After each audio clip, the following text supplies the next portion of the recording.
me tell you a little bit about the award and why our current recipients. The award is named after our friend Jerry Duvall here.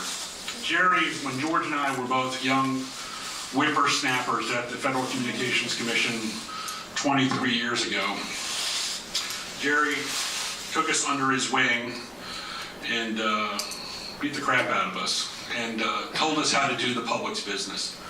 And we've always tried to emulate that. You do your work with honesty, you do your work with integrity, you use footnotes, you make sure that you tell a good analytical story, and we've tried to adhere to those values in the Phoenix Center's work.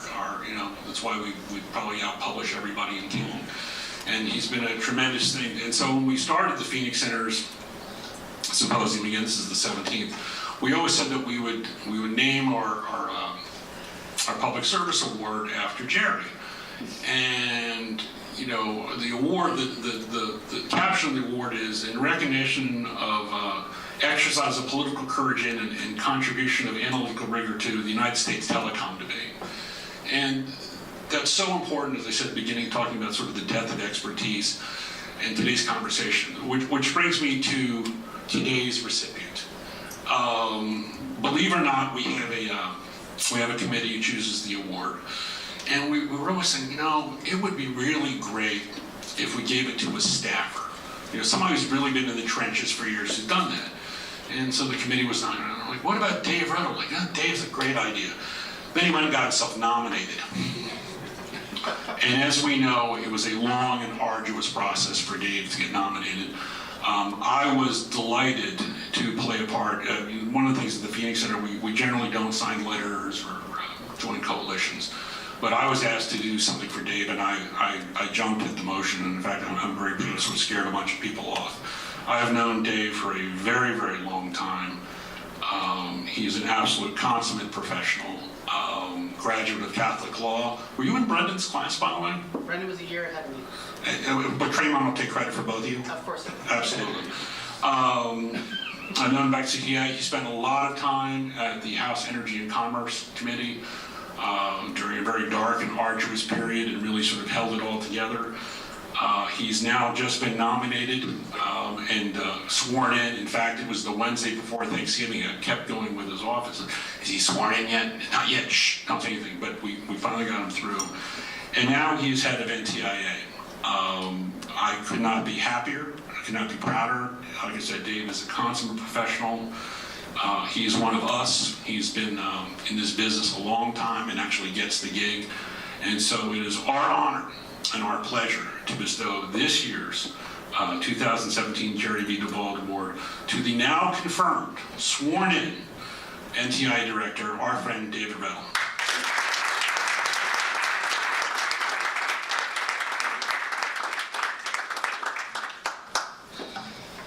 Thanks, everybody. My first remarks in this job, and I just want to say thank you. I'm grateful and I'm honored to accept the Jerry Duvall Award.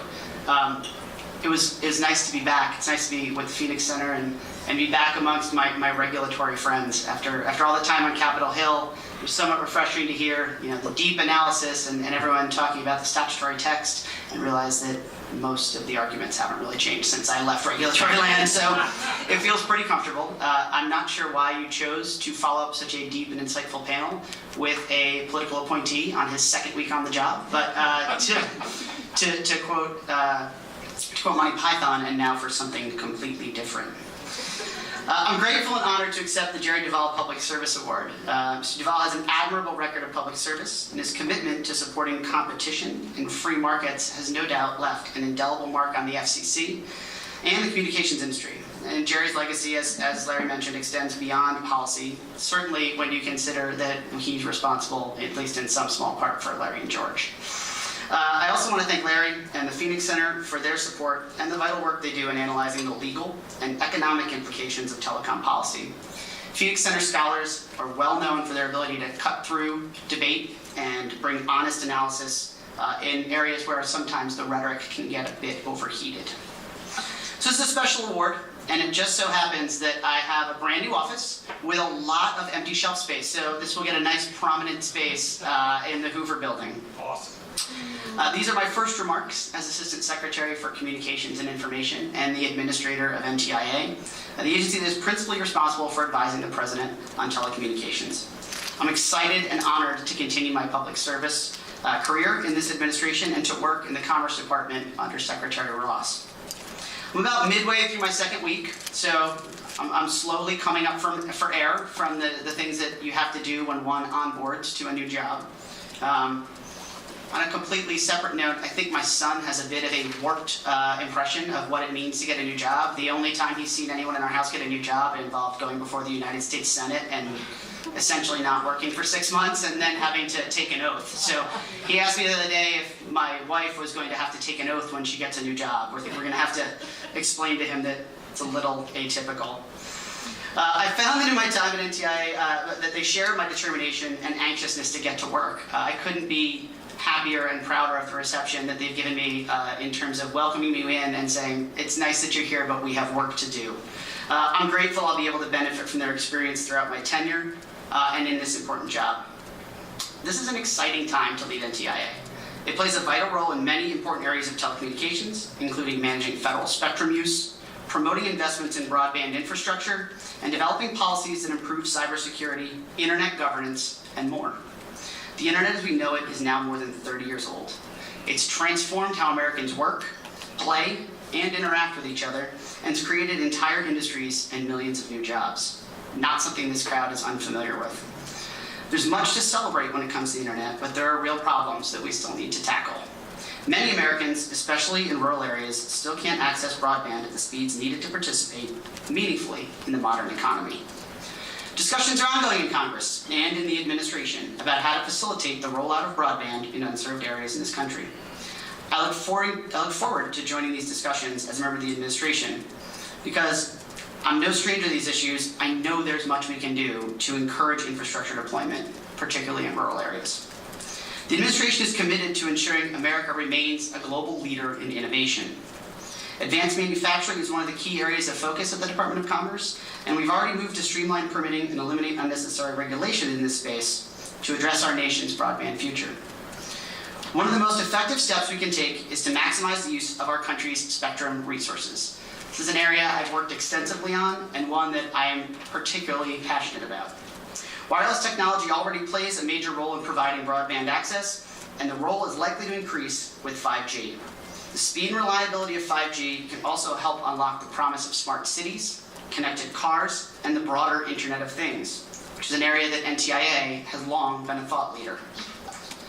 All of these developments point to a promising future, but they also mean continued demand for the spectrum. We've made great progress over the last half-decade, making more spectrum available for flexible commercial use, more than 340 megahertz of low and mid-band spectrum, and 13 gigahertz of spectrum in the millimeter wave range. But there'll be even greater challenges ahead. Over the next few years, one of the biggest challenges we'll face will be finding the spectrum to support competitive, ubiquitous 5G in America, while at the same time ensuring our federal agencies can continue to perform their important missions. At NTIA, that will mean, among other things, improving government spectrum efficiency, providing incentives for government agencies to make better use of spectrum, and promoting spectrum-related research and development. Finding additional spectrum to fuel the growth of wireless is not a pretty or a particularly elegant process, as many of you are well aware. It involves a lot of hard work, thinking through the second, third, and fourth level effects of transitioning incumbents, all while trying to find bands that commercial sector is actually interested in. Much of the progress we've made was a result of the relationships and trust that developed between industry and government. I watched those relationships develop in small part during my time on Capitol Hill and the AWS-3 transition that is still ongoing. NTIA's Spectrum team has spent years establishing those relationships, and I'm lucky to have such an amazing team working to ensure that our spectrum evaluation progress continues and continues to meet the country's needs. Despite our successes, or perhaps because of them, our work will continue to get more difficult as demand for spectrum shows no signs of abating. In addition to NTIA's existing assets, I like to think that I bring some new tools to the agency. I spent the last 12 years of my life working to improve U.S. spectrum policy, including the last 7 on Capitol Hill, working with Chairman Upton and Chairman Walden to create spectrum auction legislation and to improve the relocation process. Chairman Upton and Walden place a priority on learning from what works and what doesn't, on being creative and unafraid to take on complicated problems, and on continuing to move the ball forward to increase efficiency and meet our wireless broadband needs. I'm proud of the work that I did with the chairman on Capitol Hill, and this is the same approach I'll take at NTIA. The internet was made in America, and our ideas, our companies, and our policies have helped cement our leadership and turn the internet into one of the greatest engines for communications and commerce the world has ever known. But if we're going to continue to lead for the next 30 years, we're going to have to work hand in hand with willing private sector partners. We're ready to work closely with industry to find ways to solve problems to unlock the next generation of innovation in wireless. As head of NTIA, I'll look to create as many avenues for meaningful engagement with the private sector as I can. The communications and information sectors are the backbone of our economy and are too important not to get right. The United States must continue to lead as new technologies emerge, and we must harness this growth for American businesses and American workers. During the profound changes of the past 3 decades, America has been the center of innovation. You can trace that directly to the government putting its trust in the private sector and establishing a light touch framework that's governed the internet since its founding. But sometimes it's not enough for the government to just take a light touch. Sometimes it needs to be proactive in ensuring that the private sector has what it needs to create the next generation of technology and tools that will improve Americans' lives. It'll take hard work, a lot of listening to maintain America's leadership in the wireless world, but that will be my focus as NTIA's administrator. I want to thank Larry and George and the Phoenix Center again for having me here. I'm proud to be the recipient of the Duvall Award, and thank you for welcoming me so early in my tenure.